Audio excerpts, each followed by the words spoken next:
Untungnya apa lagi kecil? Iya terus. Yang ketiga Pak. Kamu diturunin semua. Di depan sini. Kalian turunin aja. Turunin aja di sini aja. Sudah siap jadi. Jadi yang penting. Assalamualaikum warahmatullahi wabarakatuh. Pemirsa, ini serius ya. Satu kardus disita oleh TNI dan lambangnya apa? PKI. Isinya lebih ngeri lagi ya, 28 botol bom Molotov. Ya. Geng Solo juga nggak ini kira-kira ya. Karena tampaknya memang yang bikin rusuh demo dan numpangi aksi massa yang menuntut tentang kinerja DPR serta pajak yang mencekik itu tampaknya dimanfaatkan oleh geng Solo, ya kan? Ini saya kira memang situasi yang sangat mencekam, pemirsa. Kalau misalnya orang-orang menggunakan bom Molotov kemudian untuk menghancurkan infrastruktur, ya, fasilitas umum dan lain sebagainya, sehingga ini menyulitkan sekali bagi masyarakat. Untunglah ditangkap. Ya, ini terjadi di Samarinda, ya, dari sebuah kampus di Samarinda. Ditangkapnya itu Minggu malam. Ya, ini harus.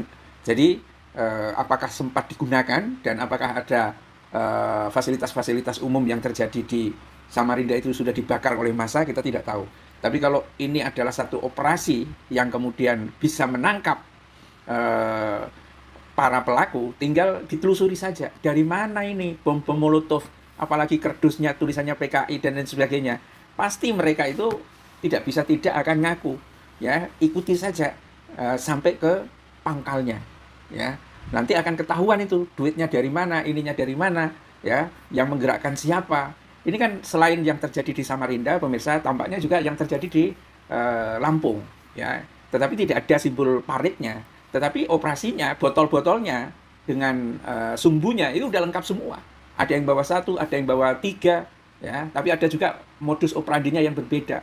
Nyiramin bensin dari satu pos dan kemudian bawa membakarnya kemudian tinggal kabur pakai sepeda motor seperti yang kita sudah tayangkan ini.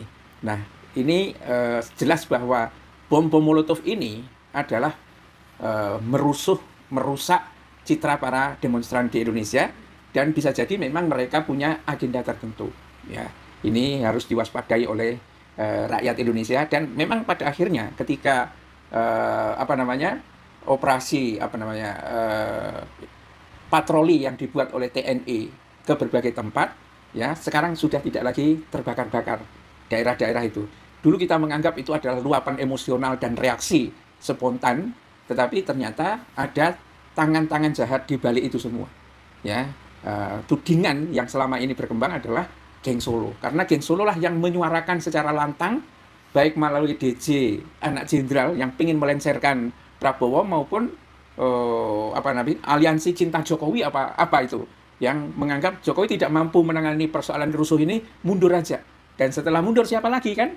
Gibran Raka Buming Raka, anak pelongo-pelongo, nggak tamat sekolah SMA, suruh jadi presiden. Hanya bajingan semua yang menyukai kalau Gibran itu jadi presiden. Yang lainnya yang tahu bahwa negara akan hancur kalau dipimpin oleh orang bodoh, ya, pasti akan menolak itu semua. Dan ini saya kira adalah pertarungan dan tampaknya posisinya, ya, dengan usia Prabowo yang semakin tua itu, dia bersandar pada kekuatan yang bertarung antara kekuatan jahat dengan kekuatan yang baik. Kalau kekuatan yang baik diam tidak memberikan support kepada Prabowo, ya mungkin Prabowo akan ketarik menjadi gerbong termul. Ini yang kayaknya terjadi begini. Kita memang tidak bisa banyak berharap pada Prabowo, tapi membiarkan Prabowo menghadapi dalang-dalang kerusuhan yang semakin meluas ke seluruh Indonesia ini, dan memang ini rakyat dalam kondisi ekonomi yang agak susah, ibaratnya seperti ilalang kering.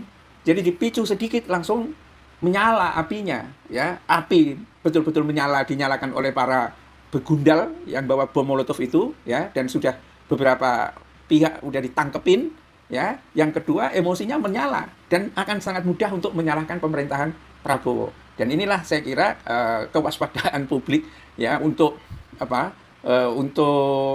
mengamati situasi yang ada, kalau ada orang yang mencurigakan seperti itu, apalagi seperti pembakaran dan lain sebagainya, langsung aja ditangkap. Dan tampaknya sekarang ya situasinya sudah relatif agak tenang. Jokowi tidak pernah muncul. Jokowi punya otak yang bekerja siang malam ya untuk membuat pemerintahan Prabowo itu gagal, yang akan digantikan oleh Gibran Rakabuming.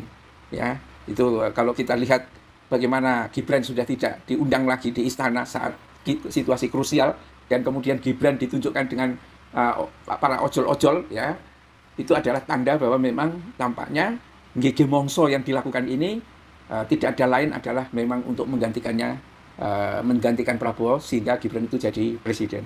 Bila taufik wal hidayah. Assalamualaikum warahmatullahi wabarakatuh.